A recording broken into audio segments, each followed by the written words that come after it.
पहुंचे मेरे बहुत ही सत्कारयोग बहादुर भैनों ते भरावो, जो मोदी हुकूमत दे वल्लों CA NRC NPR लिआंदा गया, उस दे आउण दे नाल लोकां दे वल्लों जिड्डी वड्डी पद्धर ते विरोध होया। खास करके जो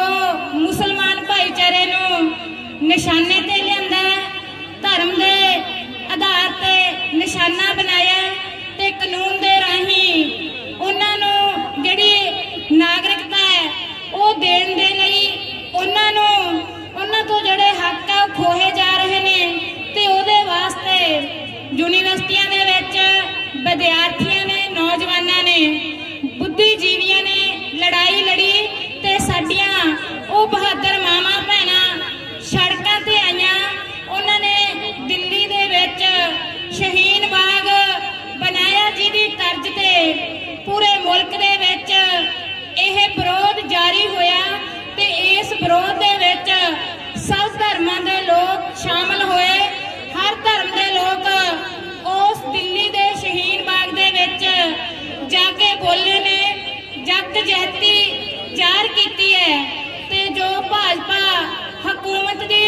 मोदी अमित शाह जोड़ी जो घबराई हुई सी कि जो वो गिनतियां मिनतियां दे तहत जिवें पहला मुसलमान भाईचारे ते हमले करती आई है, चाहे वो बाबरी मस्जिद का मसला होवे, चाहे कश्मीर का मसला होवे, तीरा तलाक होवे, जां हुण जदों CA NRC लेके आई है ते जिवें इस ते लोग उठे है, उहदा विरोध होया, उहदा एहसास नहीं सी। पर जो भाजपा हुकूमत ने CA दे राही अपने रंग दिखाए ने ते उस रंगां दे तहत जो दिल्ली दे विच मुसलमान भाईचारे नूं निशाना बना के शिकार खेडिया गया। ये पहला 84 दे विच सिखां दे नाल कांग्रेस पार्टी ने ਉਹ शिकार खेडिया सी ते हुण भाजपा हुकूमत जो हिंदू राष्ट्र बनाना चाहती है, उन्हें यह जानी कि दिल्ली दे विच पूरा शिकार खेडिया ते पंजाब दे लगभग साडे मुसलमान भाई मारे ने, दुकानां फूकियां ने, घर साड़े ने ते उन्हां दे कारोबार तबाह कीते ने। ये कोई 1-2 दिनां दी घटना नहीं हैगी।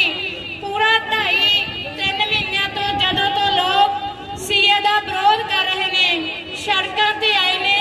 उदों तो ही ये सियासी कतल करन दे लई, ये माहौल सिरजण दे लई अहमद शाह जोड़ी जिहड़े इस तरह दे बयान दिंदे रहे ने कि जो दिल्ली दे विच शहीन बाग दे विच बैठियां औरतां ने, ये मिनी पाकिस्तान ने,